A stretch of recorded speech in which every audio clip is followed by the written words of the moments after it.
apresentada, meu nome é Daniela, eu sou biomédica, atualmente eu sou doutoranda pela FMG no programa de pós-graduação em genética. Eu venho trabalhando com pré-eclâmpsia desde o início do meu mestrado e eu gostaria de apresentar para vocês um pouco do que a gente tem feito no mestrado, no meu doutorado. Eu acabei de voltar de São Francisco, eu fiz doutorado em sanduíche na Universidade da Califórnia e eu vou apresentar para vocês um pouco do que a gente desenvolveu lá também.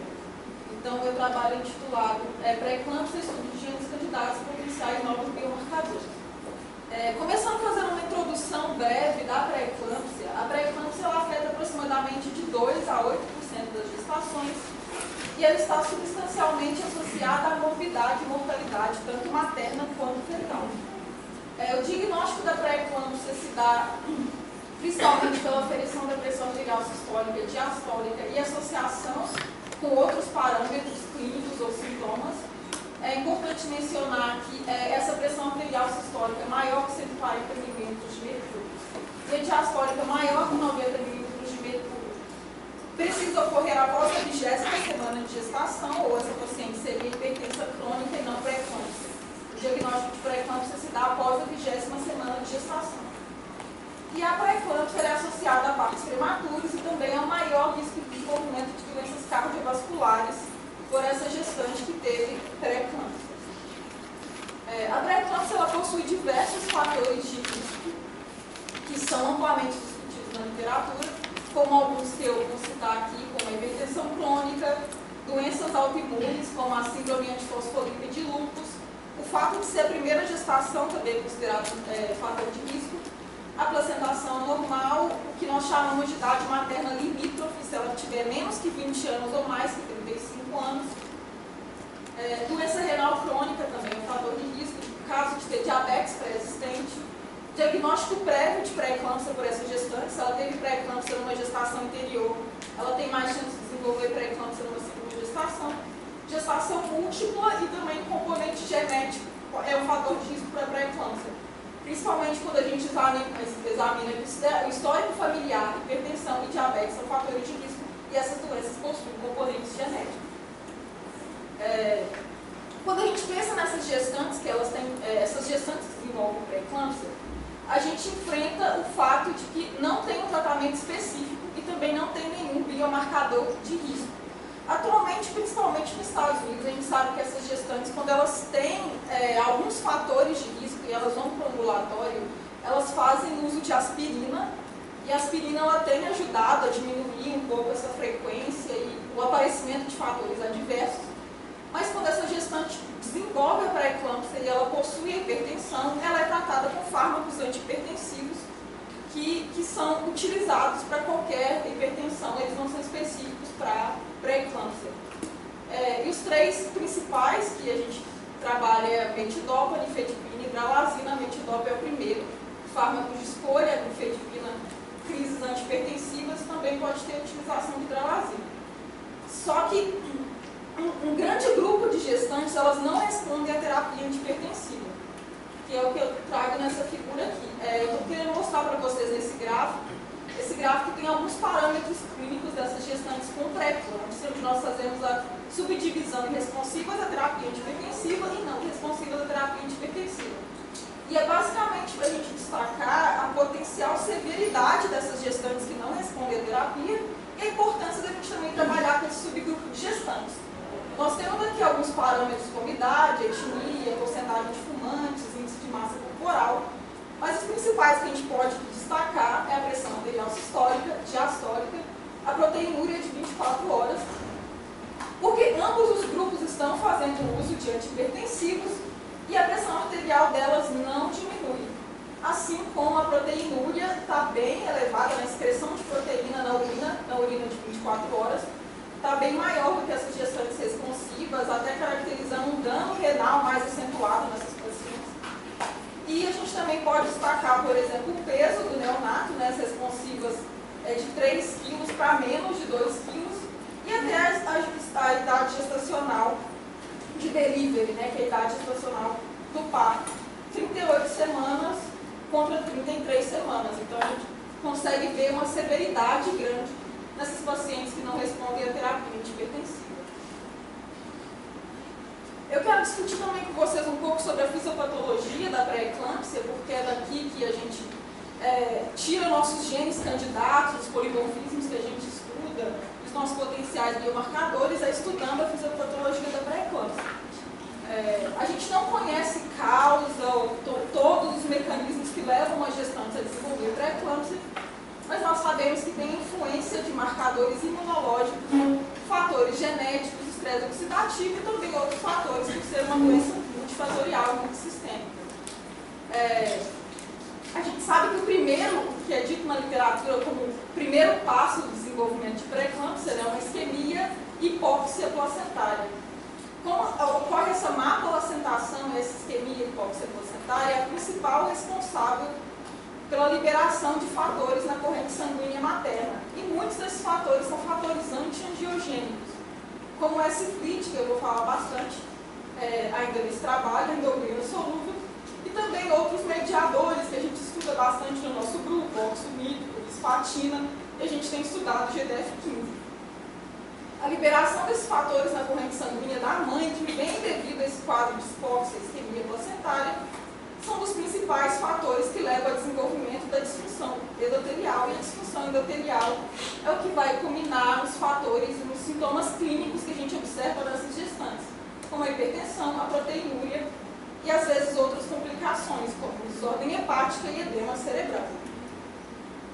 O que acontece na fisiopatologia da pré-eclâmpsia, porque a gente estuda bastante a disfunção endotelial, quando a gente pega aqui, seria o útero e a placenta se formando aqui nessa figura, e acontece a isquemia hipóxia placentária. Nessa figura aqui ao lado, ela está mostrando como seria na gestação normal e como seria na pré-eclâmpsia, Aqui a gente tem a placenta, a decídua e a parede do miométrico. A gente precisa ter uma comunicação da placenta com o miométrico para a gente ter uma troca de nutrientes, oxigênio entre a mãe e o filho. Essas células que estão destacadas aqui, os citotropoblastos, elas precisam migrar da decídua para o miométrico e elas precisam substituir as células da parede endotelial da artéria espiralada, como acontece aqui na gestação normal. Quando acontece essa substituição, essa artéria aumenta o calibre, ela se torna menos resistente à tensão de oxigênio e a gente consegue, dessas artérias de um calibre mais grosso, ter um maior aporte, uma maior troca de nutrientes, oxigênios entre a mãe e o filho. E o que acontece na pré-eclâmpsia é uma migração defeituosa, essas células não conseguem atingir o miométrico de todas as artérias espiraladas da placenta e ela mantém essa artéria de um calibre menor e ainda sujeita às alterações das tensões de oxigênio durante a gestação. Então a gente tem uma artéria de grande calibre na gestação normal e uma artéria que não tem essa substituição em calibre alongado na pré-eclâmpsia. E é daí onde vem a hipóxia e isquemia placentária, porque a gente não consegue ter essa troca de nutrientes e oxigênio como deveria acontecer, e essa hipóxia e isquemia placentária influencia na liberação de fatores antiangiogênicos na corrente sanguínea. Falando um pouco desses genes que a gente vem trabalhando, que são todos ligados à homeostase vascular, na figura anterior que eu mostrei para vocês, que fala da importância de ter essa remodelação da artéria e também da homeostase vascular, moléculas muito importantes e moléculas angiogênicas, que são muito importantes para a placentação e para a angiogênese durante a pré-eclâmpsia, é o fator de crescimento endotelial vascular e o fator de crescimento placentário. Aqui eu destaquei nessa figura a bisfatina NAMT, porque é um potencial biomarcador que a gente vem trabalhando desde o meu mestrado, e ela também atua na expressão do VEGF. O que essa figura está mostrando aqui? Uma figura mostrando a homeostase vascular. Esses dois fatores angiogênicos, o VEGF e o PLGF, eles se ligam a receptores acoplados à membrana da célula, que é uma célula endotelial. Essas moléculas possuem dois receptores diferentes. Aqui eu estou destacando o FLT1, mas a gente tem o FLT1 e o FLT2, O 2 não se chama tanto FLT2, é o receptor do fator de crescimento endotelial vascular 1 e 2. Essas moléculas elas têm mais afinidade pelo 1, mas o receptor 2 ele tem uma cascata de sinalização mais forte. Mas na gestação saudável, a gente vê esses dois fatores angiogênicos se ligando ligando ao receptor, e o receptor atuando na sinalização do VEGF, homeostase vascular e a gestação saudável. Junto dessa via de sinalização do VEGF, a gente tem um aumento da expressão do óxido nítrico, que é um potente vasodilatador, também um biomarcador de pré-eclâmpsia super importante. E na pré-eclâmpsia, o que a gente acontece é a liberação devido à isquemia placentária hipóxia, é um dos fatores que promovem a liberação desse receptor, é uma versão solúvel do receptor do VEGF e do PLGF. Esse receptor é uma variante de splicing, ele é assim, parte da expressão dele é dependente da hipóxia, né? E o que acontece é que esse receptor não tem a porção transmembrana. Então, ele sequestra as moléculas do VEGF e PLGF, eles não são capazes, não tem molécula suficiente para se ligar no receptor que tem a porção transmembrana. E quando ele liga nesse receptor que não tem a porção transmembrana, você não tem a cascata de sinalização do VEGF e do PLGF, levando à disfunção da célula endotelial e à pré-eclâmpsia. E é basicamente o que está mostrado aqui, uma parte da via do óxido nítrico, que é o que eu gostaria de destacar, né? A gente tem a bisfatina NAMT, que é uma molécula que a gente vem estudando, que tem potencial como biomarcador para pré-eclâmpsia e para outras disfunções endoteliais. Aumenta a expressão do VEGF, mudado por NAMT, aumenta a expressão do VEGF. O VEGF e o PLGF, quando eles se ligam aos seus receptores, eles vão ativar a via da PKC-AKT, que vai promover a fosforilação dessa enzima, a sintase endotelial do óxido nítrico. A gente tem outras duas sintases endoteliais, a sintase do óxido nítrico, essa é a sintase endotelial, e ela é a principal molécula responsável pela liberação do óxido nítrico no endotélio. Essa via do VEGF vai promover a fosforilação dessa enzima. Essa enzima tem alguns outros cofatores, né? Enzimas muitas vezes têm cofatores, o cálcio, ela tem os cofatores como BH4. Depois da fosforilação dessa enzima, ela utiliza a L-arginina para formar o óxido nítrico. E o óxido nítrico nas células musculares lisas, ele tem diversos fatores, como diminuir a adesão de células inflamatórias, diminuir a agregação plaquetária e promover o relaxamento. Ele é super importante na fisiopatologia da pré-eclâmpsia, e a gente pensar nessa via que aumenta a liberação do óxido nítrico é muito importante. O S-FLIT, atualmente, ele saiu dessa linha de transição, né, do gene candidato ao biomarcador. Ele é atualmente um biomarcador, a gente estava conversando até mais cedo sobre a utilização ou não do S-FLIT por gestantes. A gente tem sendo utilizado hoje, você consegue fazer esse teste em laboratórios particulares, o que a gente chama de relação S-FLIT e PLGF. E quando ela é medida entre a 24ª e a 36ª semana, ela foi considerada útil para prever a ausência de pré-eclâmpsia em 99,3% dos casos. A gente não consegue utilizar a relação S-FLIT-PLGF para prever a paciente que vai desenvolver pré-eclâmpsia, mas ele é bem útil para prever as pacientes que não vão desenvolver pré-eclâmpsia. Artigos discutem como ele pode ser utilizado, e alguns artigos que eu peguei de referência mostram que se você tiver uma relação S-FLIT-PLGF menor que 38, essa gestante tem baixo risco de desenvolver pré-eclâmpsia e você pode voltar a acompanhar após 4 semanas. Se a razão for maior que 38 e menor que 85, ela tem um alto risco de desenvolver pré-eclâmpsia e o acompanhamento pode ser feito semanalmente. E se a relação for maior que 85, né, uma medida de 110, a pré-eclâmpsia está iminente ou outros fatores adversos é indicado a hospitalização. Lembrando que o S-FLIT-PLGF ele não é utilizado para prever a gestante que vai desenvolver pré-eclâmpsia. Ele não tem essa sensibilidade para prever a pré-eclâmpsia, mas ainda tem indicação de hospitalização, dependendo do quão grande for essa relação S-FLIT-PLGF, né, que seria ter pouco PLGF e muito S-FLIT. Quando você tem muito S-FLIT, essa paciente teria mais chance de desenvolver pré-eclâmpsia, ele é utilizado mais para pacientes que não têm pré-eclâmpsia.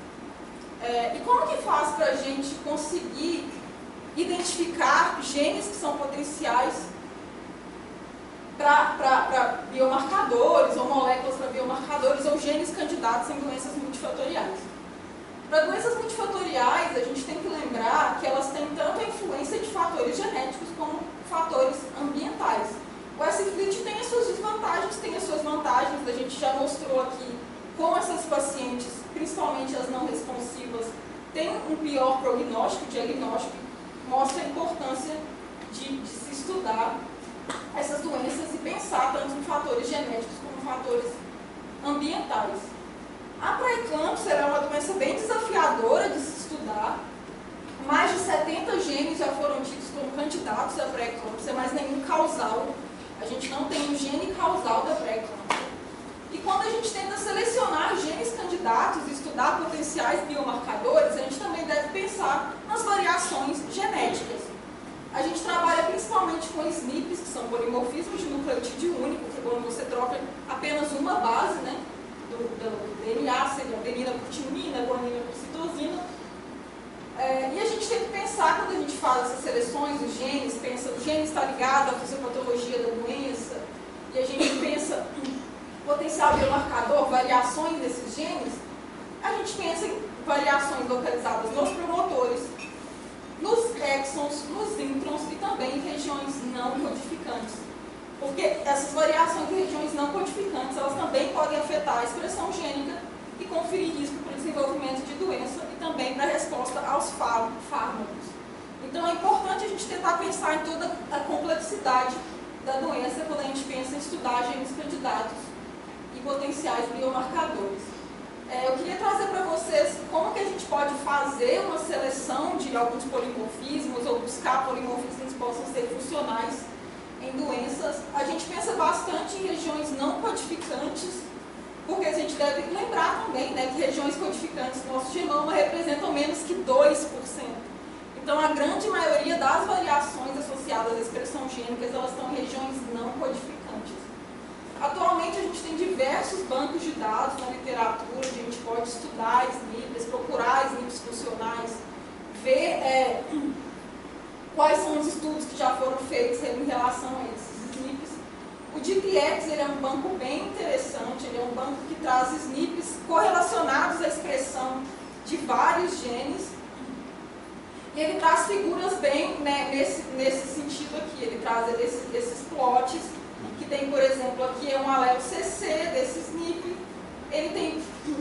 Esse SNP afeta a expressão do gene, e o alelo CC tem uma menor expressão da molécula do que o alelo TT, por exemplo. Ele traz esse tipo de informação, onde você consegue buscar SNPs, ver a funcionalidade dos SNPs, tanto você consegue ver quais alelos e quais genótipos estão associados ao aumento ou à diminuição da expressão dessa molécula.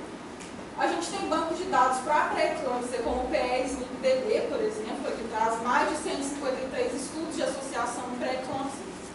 E é um banco de dados que demonstra para a gente que cerca de 44% dessas variações estão em introns, 15% intergênico, apenas 29% estão nos exons codificantes.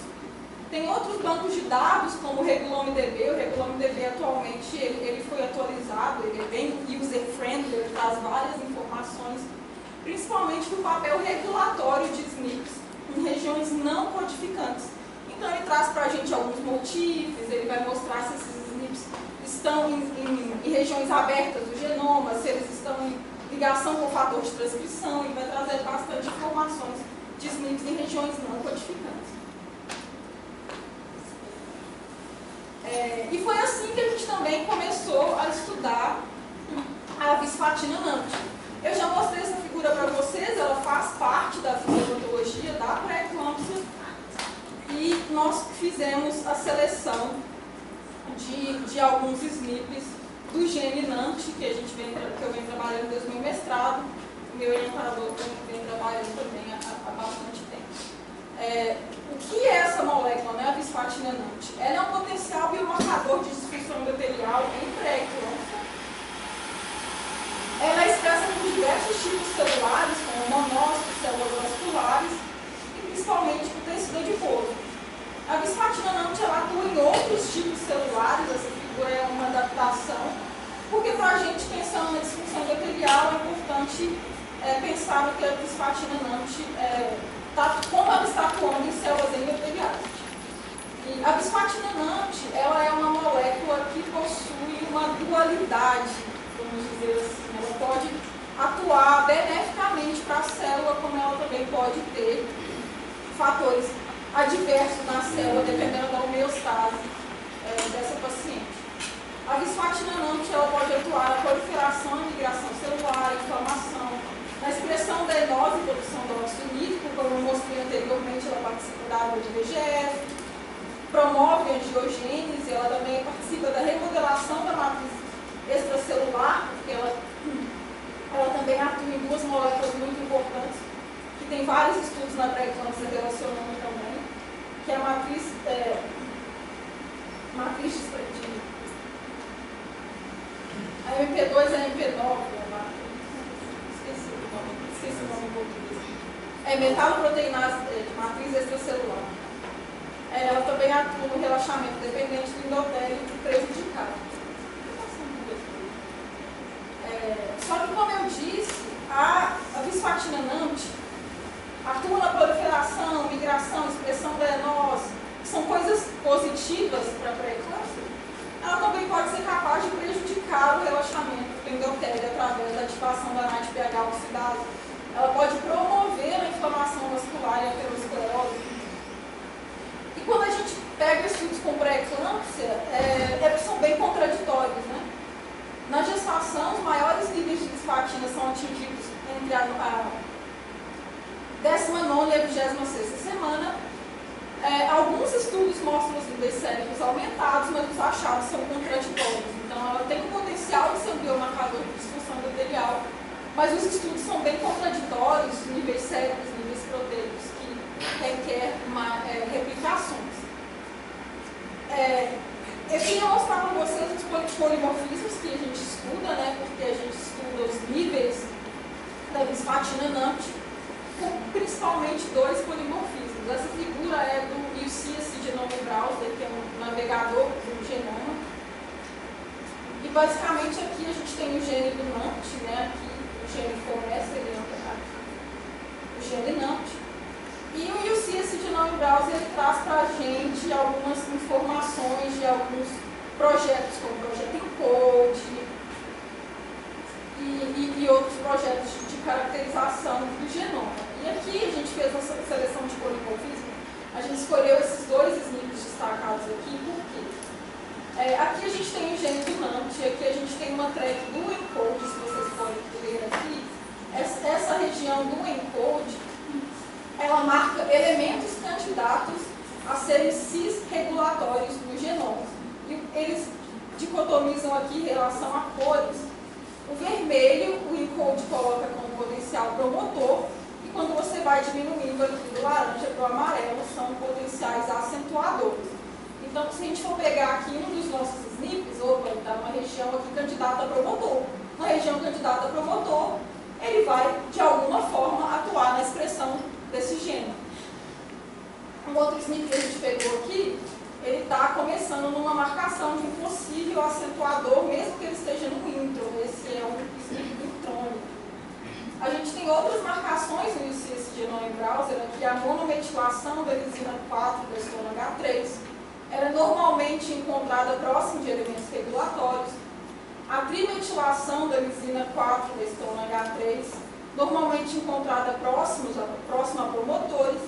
E a acetilação da lisina 27 da histona H3, que também é encontrada próxima a elementos regulatórios. Então, a gente utiliza esse banco de dados para nos auxiliar a pensar em regiões regulatórias, ali, SNPs que estão sobrepondo regiões regulatórias. Esses, por exemplo, tem uma marcação de promotor, eles também estão próximos aqui do que seriam elementos regulatórios ativos, promotores. A gente tem outro dado do ENCODE aqui, né, que são clusters de hipersensibilidade à DNase, quer dizer que são regiões abertas do genoma. A gente tem a eucromatina e a heterocromatina, regiões abertas do genoma são mais características de serem regiões ativas. Então, Assim, são ferramentas que a gente utiliza para escolher polimorfismos candidatos em genes candidatos. E esse é um trabalho do meu orientador, onde eles começaram a caracterização do NAMT, os efeitos dos polimorfismos do NAMT nos níveis circulantes de bisplatina. Essa tabela está mostrando as frequências alélicas e genotípicas desses polimorfismos de NAMT em gestantes saudáveis, hipertensão gestacional e pré-eclâmpsia.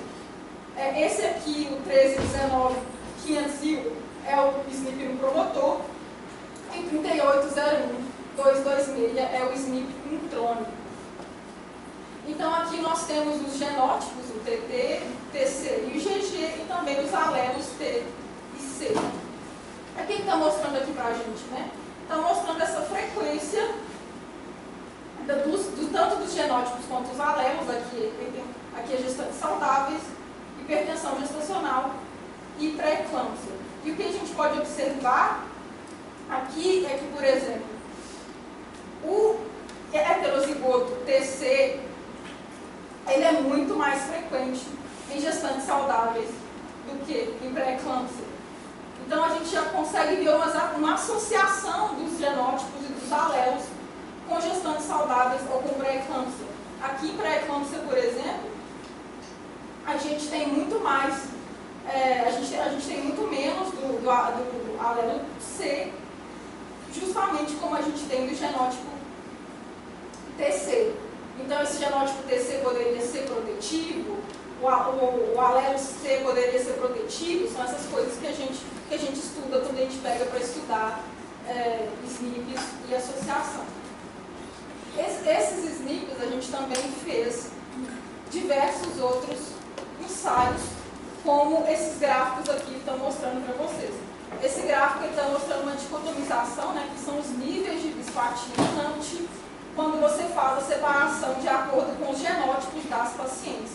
Porque a gente queria ver se os genótipos iriam influenciar nos níveis de bisplatina ou não. E aqui a gente fez só a separação, aqui são só pacientes com pré-eclâmpsia responsivas e não responsivas. E o que a gente pode observar aqui, por exemplo, nas pacientes com pré-eclâmpsia não responsivas, quando elas têm o alelo TC mais o CC, a gente faz essa junção porque o alelo C é pouco frequente, as gestantes com esse genótipo, elas têm menos bisplatina do que as gestantes com TT. E a gente observou o contrário aqui no SNP intrônico.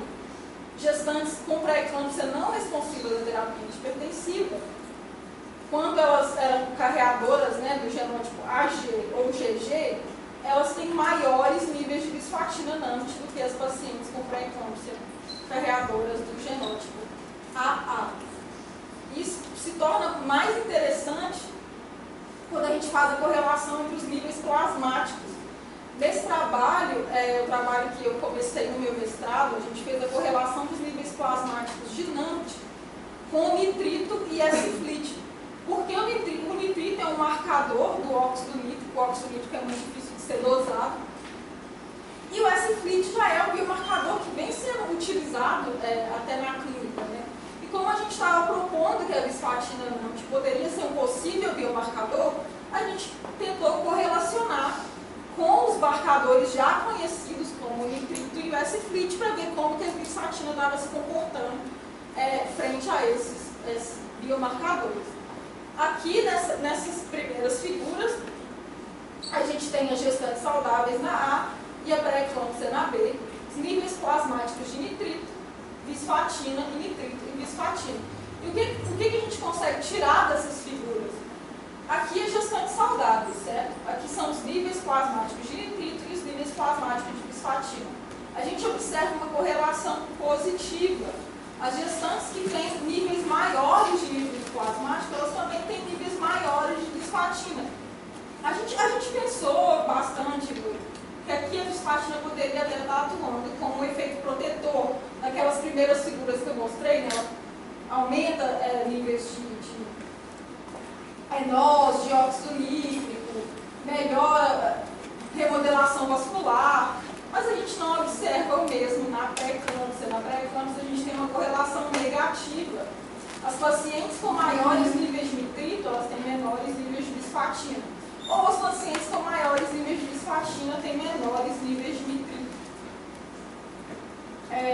E é mais interessante ainda quando a gente pega a responsividade. A gente fez essas análises com pacientes responsivas e não responsivas, né? Pensa que é uma subdivisão desse grupo. Esse grupo das pacientes com pré-eclâmpsia, ele está subdividido aqui. Esse gráfico ele só foi replicado nas pacientes não responsivas. A gente só observou uma diferença estatística nas pacientes não responsivas. Mais uma vez, a gente consegue pensar na severidade maior desse grupo de gestantes, que a gente chama de não responsivas, né? Quando a gente tem um maior nível de nitrito, a gente tem menor de bisfatina, ou maior de bisfatina, menor de nitrito. A gente observou a mesma coisa quando a gente comparou os níveis de bisfatina NAMT com o S-FLIT, que é o marcador utilizado na clínica. Aqui são as gestantes saudáveis, a gente obteve uma correlação negativa, mais S-FLIT, menos bisfatina, ou mais bisfatina, menos S-FLIT. E na pré-eclâmpsia a gente teve uma correlação positiva, que é mais S-FLIT, mais bisfatina, correlação positiva. E a gente fez a mesma coisa, a gente dicotomizou esse grupo da pré-eclâmpsia entre responsiva e não responsiva. E essa correlação positiva só se manteve nas gestantes não responsivas. Você tinha maior S-FLIT e maior bisfatina.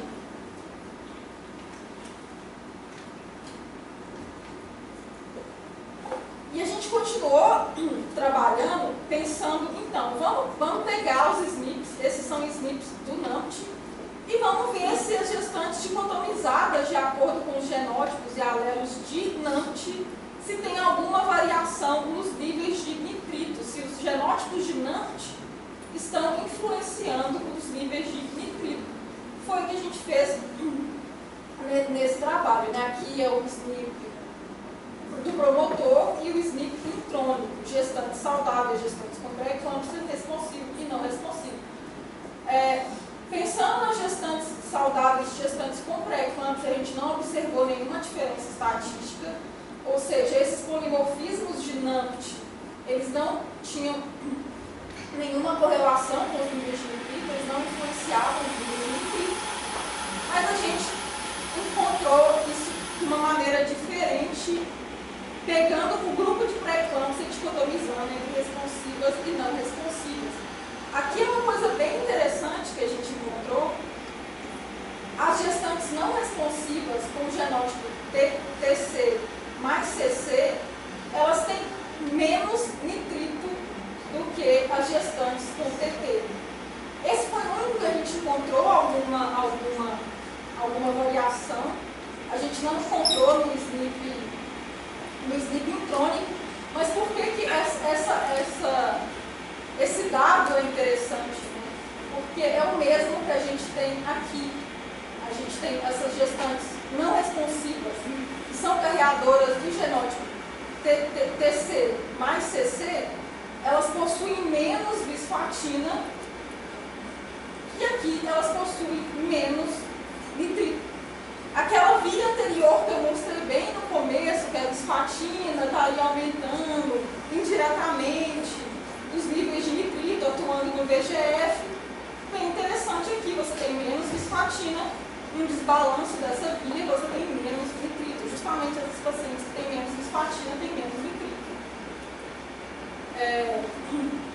E aqui nós estudamos essas gestantes tanto a nível das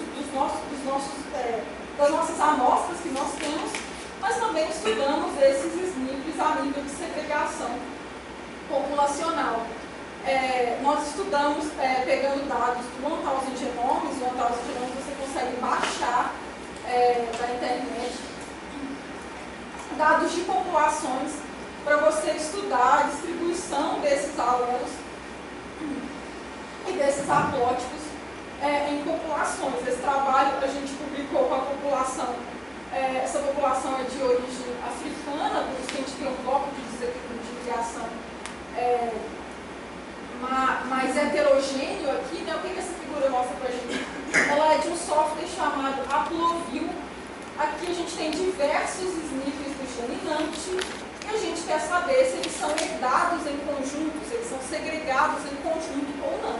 Os SNPs eles podem carregar informações de outros SNPs da vizinhança, como a gente não sabe se são SNPs causais ou não, porque a gente trabalha com blocos de desequilíbrio de ligação. Se a gente pensar na genética mendeliana, segunda lei de Mendel, segregação haplotípica, a gente vai pensar em como esses blocos são segregados proporcionalmente. Esses dois SNPs que a gente trabalhou nesse artigo, eles são herdados em conjunto, a gente consegue ver aqui, tanto em população de origem africana, que tem uma miscigenação maior, então são blocos menores, e a gente utilizou também população de origem europeia, que tem um bloco maior sendo herdado em conjunto, né? Tem menos variabilidade, digamos assim, são populações mais novas, comparadas à africana, mas ainda assim os SNPs que a gente estudaram, eles estão sendo herdados em conjunto. E a gente estudou bastante a Visfatina NAMT, a gente continua estudando, e ela é muito importante. Mas no meu projeto de doutorado, a gente começou a pensar em introduzir fármaco. Existe algum outro fármaco que está sendo postulado, né, como um potencial para tratar a pré-eclâmpsia? Sim. A gente começou a estudar a metformina, vários artigos brotando na literatura antes de 2020, depois de 2020 foi ainda maior, mostrando o uso de metformina para prever e tratar a pré-eclâmpsia, a combinação de metformina com outros fármacos, reduzindo a secreção de fatores antiangiogênicos na placenta. E quando a gente estudava e lia os artigos sobre metformina, aparecia o gene GDF15 sendo o principal mediador dos efeitos da metformina, tanto no desbalanço energético como no ganho e perda de peso.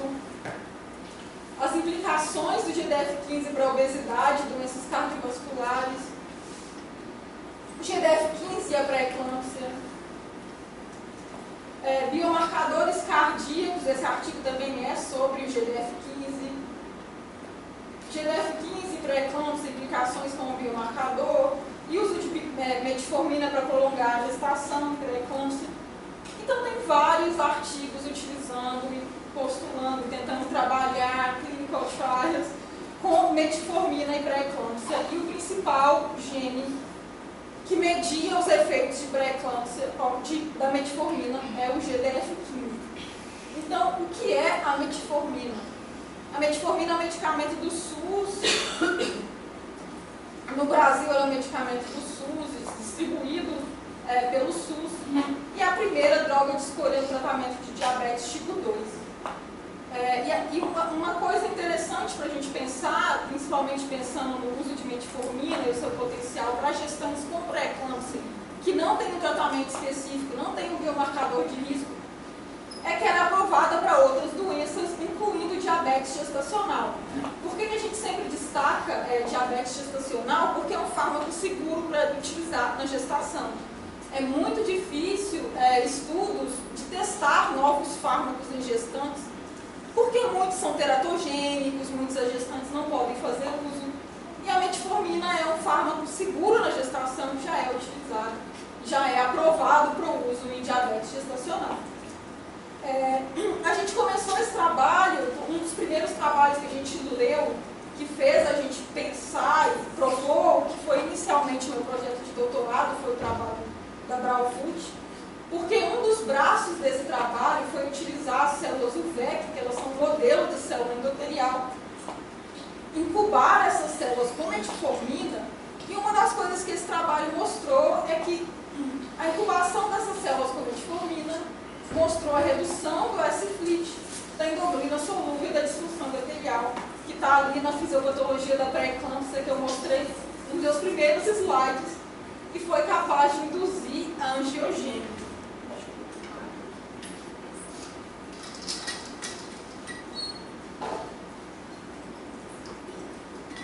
Eu lembro que eu já apresentei esse slide tantas vezes.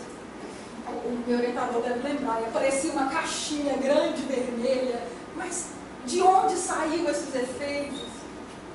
Como que a metformina está fazendo isso? Foi assim que a gente começou a pensar como a metformina estaria agindo nessas células. E a gente começou a tentar estudar e tentar entender como que a metformina estaria reduzindo a disfunção endotelial, induzindo a angiogênese.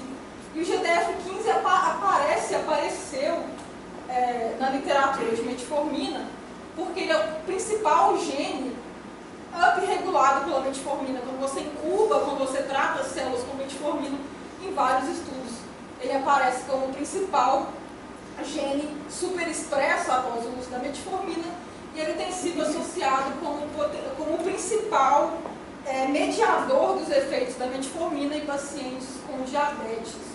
O GDF15 é uma citocina pleiotrópica. A sua proteína é induzida por estresse. E os níveis de GDF15, o aumento dos níveis de GDF15 é associado a várias doenças, como diabetes, doenças cardiovasculares, hipóxia, inflamação, estresse oxidativo e várias outras doenças. O que acontece aqui quando você toma metformina, né? Que é metformina sendo ingerida pelo paciente com diabetes. Aqui está mostrando a célula pleural, né, do intestino, que vai absorver a metformina. E quando você tem um aumento da expressão do GDF15, o que o GDF15 vai? Ele vai lá para o cérebro. O receptor do GDF15 é esse aqui, ó. GR-RALHET. É o único receptor descrito, conhecido atualmente do GDF15, ele é o receptor cerebral. E o GDF15, depois que atua nesse neurônio, nesse receptor, ele é o principal responsável pela diminuição do apetite e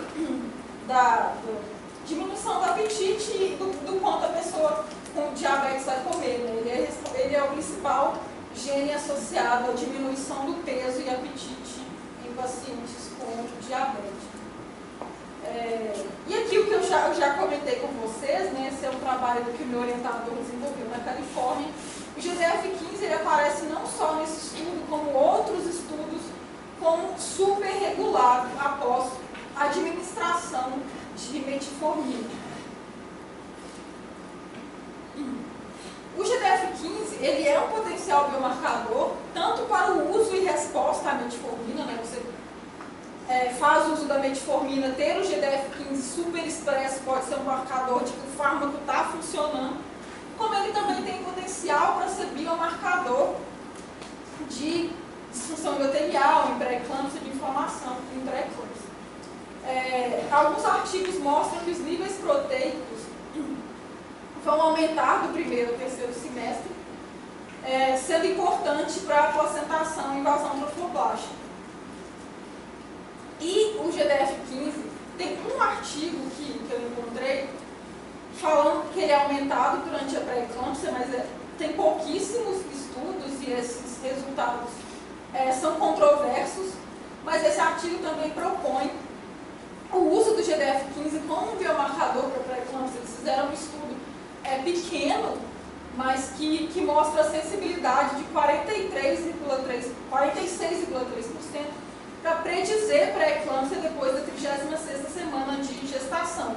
A combinação da razão do S-FLIT com o PLGF mais os níveis do GDF15 mostraram uma sensibilidade de 68,3% para prever o desenvolvimento da pré-eclâmpsia. Então já tem alguns artigos tentando utilizar o GDF15 em associação com outros biomarcadores para talvez desenvolver um melhor biomarcador para a pré-eclâmpsia com uma sensibilidade melhor. O GDF15 ele é super importante para a placentação. Esse artigo eu consegui encontrar ele quando eu estava em São Francisco, e eu estava tentando justificar a importância do GDF15 na pré-eclâmpsia.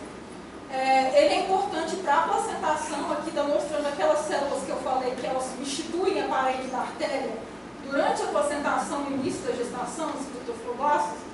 Eles também podem secretar GDF15.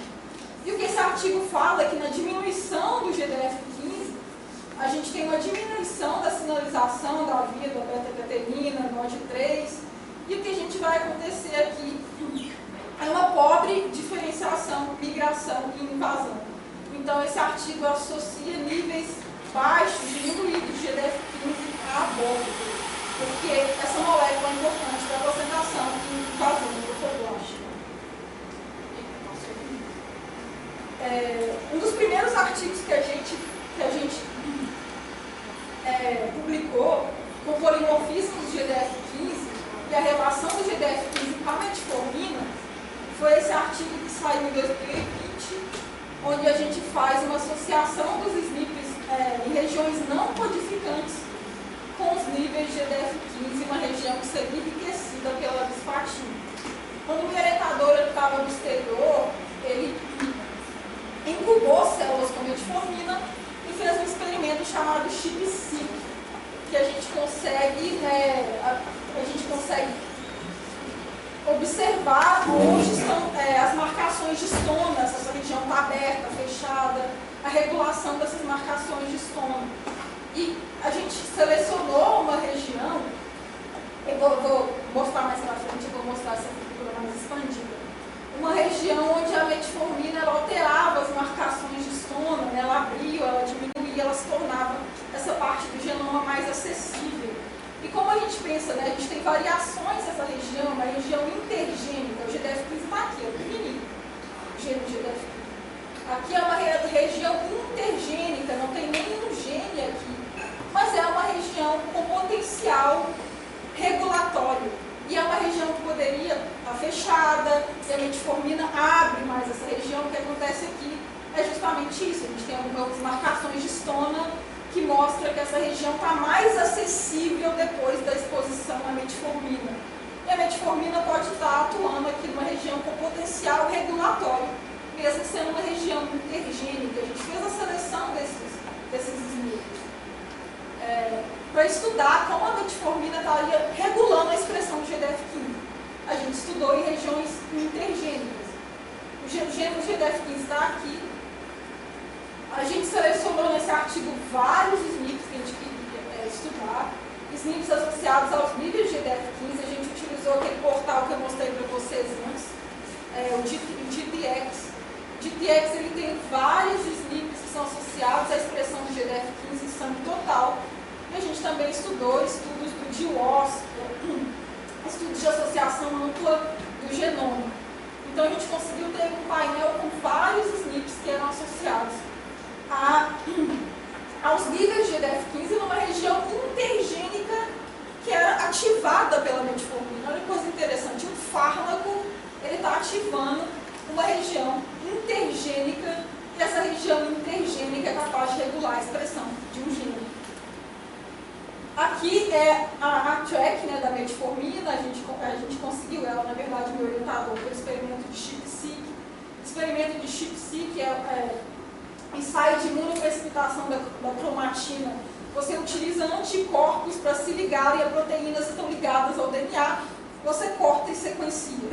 Então você sabe quais proteínas que estavam ligadas, você consegue identificar a marcação de estona que estava ligada ali, você consegue ter um painel de qual estona estava ali antes, qual estona não estava mais, qual era a marcação da estona que estava ali antes, depois. Você tem um painel de marcação de estona, que indica a região aberta ou não, promotor, início. O código de estona é muito vasto. Em sobreposição a essa track da metformina, onde a gente conseguiu observar regiões ativadas pela metformina, a gente também utilizou outras marcações para trabalhar com esses SNPs. Aqui são os mesmos dados do ENCODE que a gente já tinha trabalhado com o NAMT. Novamente, a gente tem marcas de acetilação da lisina 27, a gente tem marcas de monometilação da lisina 4 e trimetilação da lisina 4. Elas são ditas como próximas a elementos regulatórios ativos, elementos regulatórios ou promotores. Aqui em verde são os SNPs do GWAS e aqui vermelhos são outros SNPs do GTX. Mas todos esses SNPs estão em regiões intergênicas e alguns se sobrepõem. Por exemplo, esse aqui, ó, ele sobrepõe uma região ativa pela metformina e uma região potencialmente dita como um promotor, um acentuador, e ele está numa região intergênica. Lembrando que todos esses níveis são associados à expressão do gênero. Para esse artigo, a gente também estudou outros bancos de dados, como o de Henser e o INPET. Esses bancos de dados, eles mostram para a gente regiões regulatórias também, porque a gente queria identificar regiões regulatórias dessa região intergênica ativadas pela metformina e que poderiam atuar na expressão do GDF15. O de Henser aqui, ele também dicotomiza por cor, porque ele marca como vermelho, ele marca como um possível promotor, e o que ele marca como cinza é um possível acentuador. Mas nesses bancos de dados, a gente tem, às vezes, uma sobreposição, que seria um promotor, que seria um acentuador. Não é muito claro. E o INPET, ele traz uma informação muito importante, porque quando a gente pensa em acentuadores, eles não estão necessariamente perto dos promotores, eles não estão necessariamente próximos ao gene. E uma característica bem conhecida dos acentuadores é formar essa alça, né? O acentuador está aqui, é uma sequência do genoma, que a gente chama de acentuador, porque ela recruta fatores de transcrição para aumentar a transcrição do gene. E ela vai formar essa alça aqui, ela está longe do promotor do gene, aqui é o acentuador. E a gente tem os fatores de transcrição, moléculas de ativação que se ligam aqui ao acentuador e ela se liga no promotor. Aí então, o promotor, o acentuador, aumenta a expressão. E atualmente a gente tem essas marcações em bancos de dados, como o SI, Genome Browser. Ele mostra aqui, ó. Aqui é a região intergênica que tem essa sobreposição com marcações de histona, que são características de promotores ou acentuadores. E os dados do INPET mostraram que tem uma ligação entre essas duas regiões. O que tem aqui? O promotor do GDF15. O que o INPET está mostrando para a gente? Que existe uma chance dessa região estar interagindo com essa região intergênica promotor. Uma região candidata muito forte a ser regulatória e regular o gene do GDF15. E foi isso que a gente fez. Nesse artigo a gente juntou uma única informação, que é uma única outra informação, que é do cromo HNM, que também era para sobrepor mais uma vez acentuador ou promotor. O amarelo é acentuador e o vermelho são promotores. O laranja aqui praticamente não tem, mas seria um acentuador mais forte, o amarelo é um acentuador mais fraco. E dessa região foi o trabalho que eu acabei de desenvolver na Universidade da Califórnia, em São Francisco. Além de estudar a associação do GDF15 e da metformina em pré-eclâmpsia, a gente também queria fazer uma caracterização dessa região, pensando na metformina e no GDF15. A gente queria fazer uma caracterização funcional. Para trabalhar no CSF, eu escolhi uma região aqui, uma região menorzinha aqui, pegando esses níveis, região bem longe do GDF15, assim, bem longe, né? Muito para de base. E a gente escolheu essa região porque esse SNP parecia o SNP mais promotor, mais promissor de estar em uma região regulatória do gene GDF15. Esse SNP ele veio no estudo de tirose, ele é um SNP associado ao aumento dos níveis de GDF15 em pacientes com diabetes. E ele está numa região aqui ativada pela metformina, sobrepondo várias marcações de histona, marcação de promotor, marcação do INPET. E eu levei esse SNP para São Francisco, para a Universidade da Califórnia, para fazer uma caracterização funcional, um ensaio com células, para mostrar que ele era mesmo capaz de regular a expressão de GDF15 ou não. Um ensaio que eu fiz lá foi o ensaio da luciferase, um ensaio de gene reporter, para fazer essa notação, para fazer a validação experimental de uma notação funcional que a gente já tinha feito. E basicamente, que não é simples assim, né? Eu apresentei essa figura no seminário com o meu orientador antes de eu ir para a bancada e fazer, eu olho essa figura e que merda, não é assim não, demora 3 meses. A gente começa com um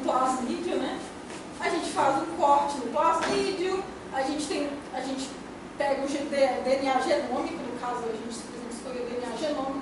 Do jeito DNA genômico a gente faz um PCR com os primers dessa região aqui. A gente pega um primer aqui, bota junto com o DNA genômico, faz um PCR, e quando eu tenho a minha região, eu vou inserir na minha região no plasmídio. Eu faço essa recombinação, né? A gente tem plasmídios. No caso da luciferase, a gente tem que ter um negativo, um positivo, e com o nosso teste, né? O nosso negativo, ele não tem luminescência, o positivo ele tem uma região com promotor que já vai aumentar a expressão, e o meu. Você faz aqui a recombinação da sua região com o plasmídio, você insere o plasmídio na bactéria, você cresce essa bactéria, seleciona a bactéria, extrai o plasmídio da bactéria. Depois que você faz a extração, você bota esse plasmídio na sua célula. E o que vai ter aqui nesse plasmídio basicamente, né? Ele vai ter uma molécula, por isso que se chama ensaio de gene reporter da luciferase. Ele tem uma molécula, esse gene da luciferase, ele vai produzir cor quando expresso. Então, antes do gene da luciferase, você vai ter um promotor. Eu utilizei 3 plasmídios diferentes, um que a gente chama de controle positivo. Ele tem uma sequência aqui que já ativa o gene da luciferase, é o máximo possível. A gente vai ter um promotor, a gente vai ter um outro plasmídio com um promotor que ele não ativa o gene da luciferase, e a gente vai ter essa sequência com o meu. Então, o meu aqui nesse promotor tem aquela sequenciazinha que eu acho que vai aumentar a expressão do gene. Essa minha sequência que eu acho que é um acentuador e o gene da luciferase. Se após eu colocar na minha célula e medir na maquinaria de luminescência, eu tiver a expressão da luciferase, quer dizer que essa sequência que eu coloquei aqui foi capaz de atuar como acentuador. No nosso caso, a gente estava fazendo ensaio de inércia, né, de acentuador. A gente tinha a minha sequência, o promotor mínimo e a luciferase, porque eu queria saber se a minha sequência era capaz de ativar o promotor e produzir a luminescência. E esse foi o resultado que a gente teve lá em São Francisco. Essa foi a região genômica que eu escolhi. Aqui eu escolhi apenas um tipo celular, o encode, eles fizeram essas marcações disponíveis em vários tipos celulares. Essa corzinha azul aqui é o VEC, né, que eu trabalho com pré-eclâmpsia. Eu queria ver como que estava a marcação dessa região no VEC. E a gente também tem essa marcação de estômago no VEC. Então tem aqui possivelmente tá sobrepondo uma região que poderia ser um acentuador. Tá aqui uma região que tem ligação de fator de transcrição. O Gene você coloca como possível promotor, então é uma região super candidata. O nosso ensaio de luciferase, aqui o PGL413 é o controle positivo, é o plasmídio, que tem a sequência que vai ativar o promotor e vai ativar o gene da luminescência. Então aqui são as replicadas, várias replicadas. Aqui é o controle negativo, então vai ter uma sequência que não vai ativar o promotor mínimo, e não vai ter a luminescência, né? Não vai ter expressão da luciferase, então não vai ter luminescência. E esse trabalho eu fiz com esse SNP, e eu fiz com os 2 alelos. Eu fiz com o alelo referência e o alelo alternativo, porque o alelo alternativo era o que estava no GPX e outros portais com informação genômica, que era o que aumentava a expressão do GDF15, era o alelo alternativo, não referência. Então eu fiz primeiro com referência, depois a gente fez um ensaio de induzir mutação, né? Eu já tinha sequência genômica, a gente induziu a mutação na sequência genômica para ter a substituição do G para o T, e eu fiz o ensaio novamente. E aqui eu tenho o meu plasmídio com essa sequência antes do promotor mínimo e antes do gene da luciferase. Aqui eu tenho a minha sequência com o alelo alternativo antes do promotor mínimo e da molécula do gene da luciferase. que essa figura está mostrando para a gente é justamente isso.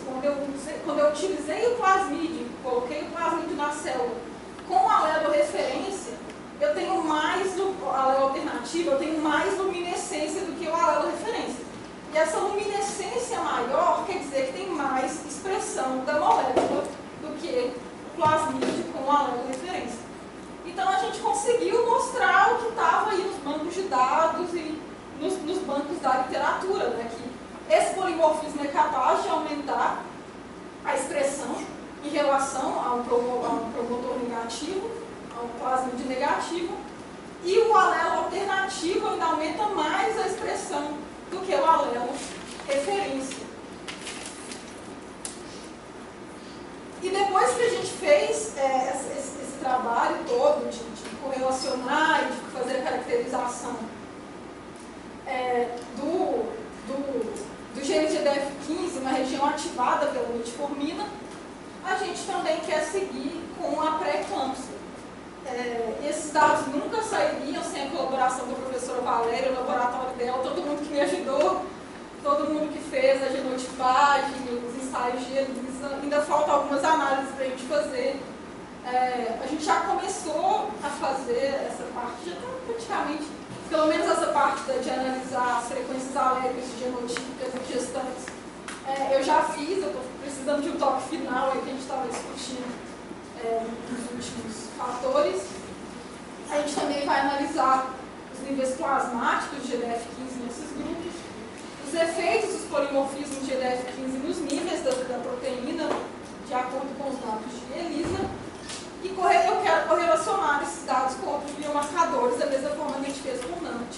Eu quero ver o GDF15, como ele se comporta frente ao óxido nítrico, como ele se comporta frente ao S-FLIT, porque ele tem um potencial para ser um marcador da doença, ou até pensando no uso da metformina. Esse vai ser provavelmente o capítulo final da minha tese, ainda tem muita coisa para fazer aqui, mas é isso, gente. Muito obrigada.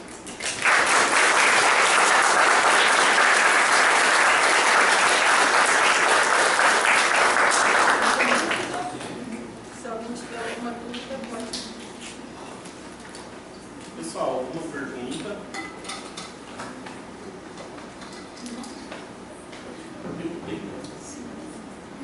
Vocês trabalham com pacientes e como vocês analisam esses SNPs? Fazendo sequenciamento de sangue? Você fala genotipagem. Por genotipagem mesmo. Eu achei que era por sequenciamento para ver o... Eu acho que vocês fizeram foi com gel mesmo, não foi? Tá. Foi tá? Ah, foi com Você compra o... Tá. Você quer explicar o que é o TAC? Vocês fizeram foi... É porque lá no Nadab o pessoal estava fazendo só com gel mesmo, genotipagem com gel. Sério? Sério. Não, já um pouquinho mais moderno. Tá. A gente estava fazendo no Nadab com gel. Você sabe como o TAC funciona? Os ensaios que você fez, não? É uma metodologia, pessoal, que usa o real-time PCR, e aí a gente compra da empresa, a gente fala, ó, a gente quer genotipar o polimorfismo, RS, tal.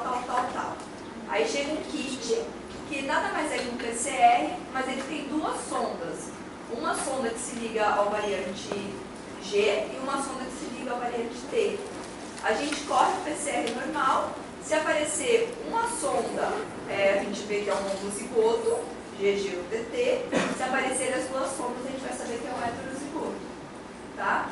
Então, são ensaios prontos, disponíveis para a empresa, no caso era termo, mas você pode fazer usando um gel de eletroforese, então você faz um PCR convencional, corre um gel para ver como é que está o padrão de bandas, pode ser sequenciamento, mas para um polimorfismo não compensa você fazer sequenciamento. Você compra a sonda específica para o que você quer. Mas se você quiser saber como está a variação, uma amplitude muito maior, aí você faz um sequenciamento. Tá? Mas nesse caso foi genotipagem espontânea.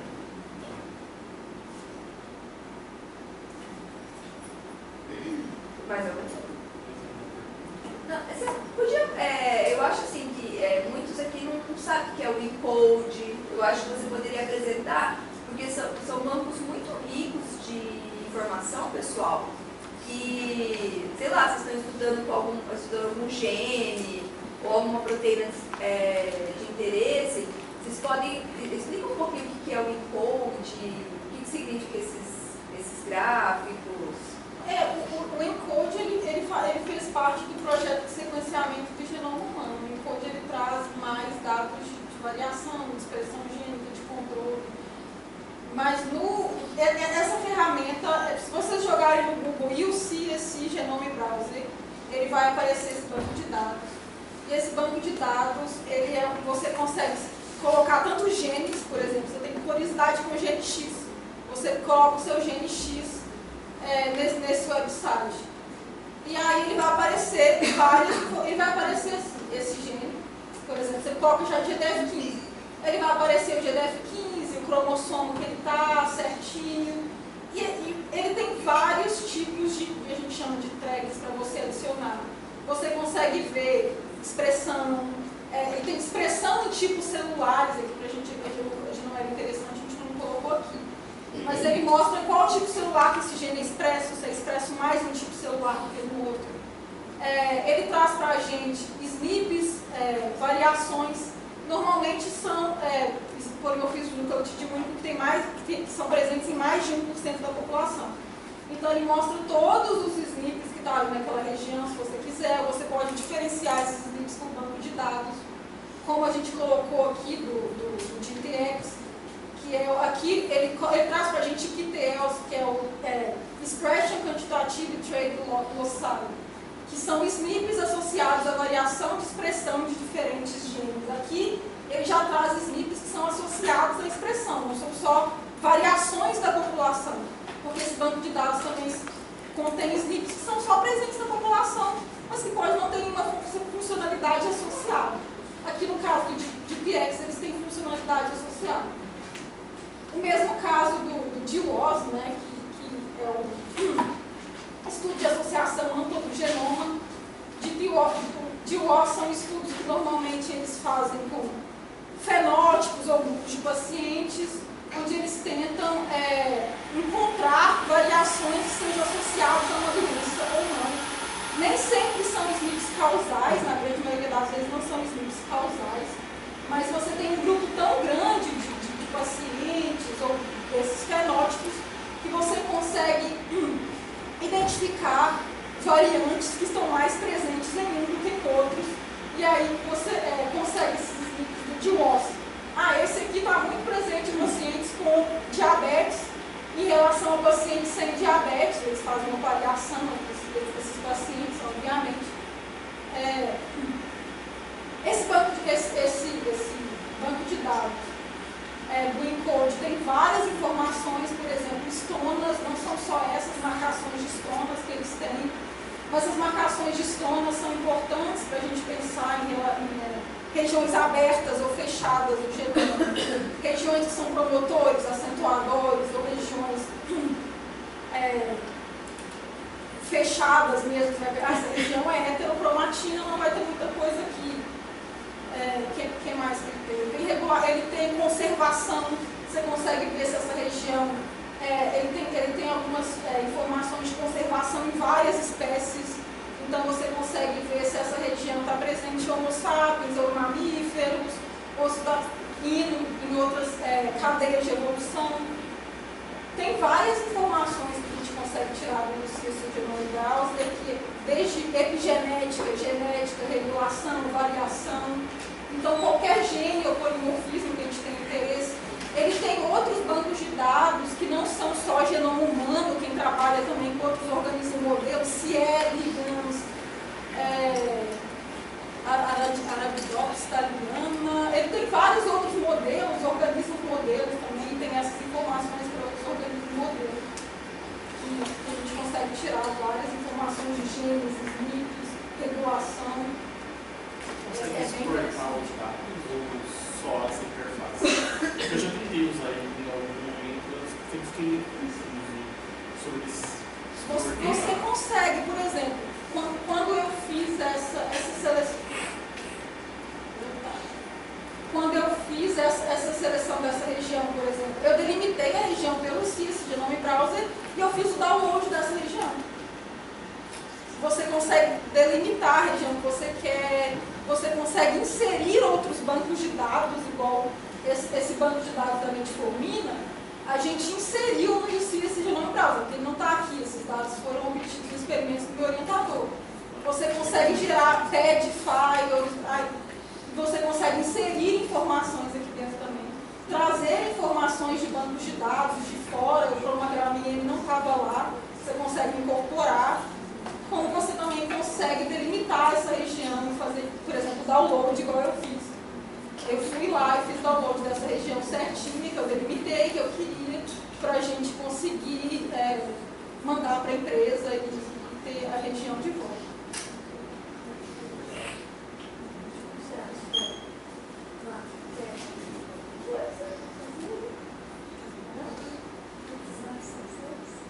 Mais alguma pergunta, pessoal?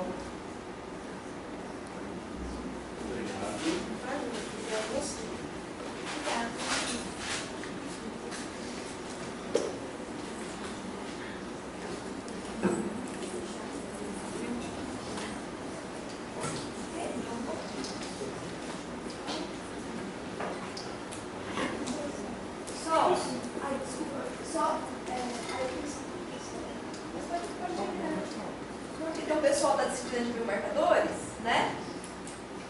Aí eu, depois, assim, se der para ficar um pouquinho, para a gente conversar um pouquinho sobre esses dados, tá bom?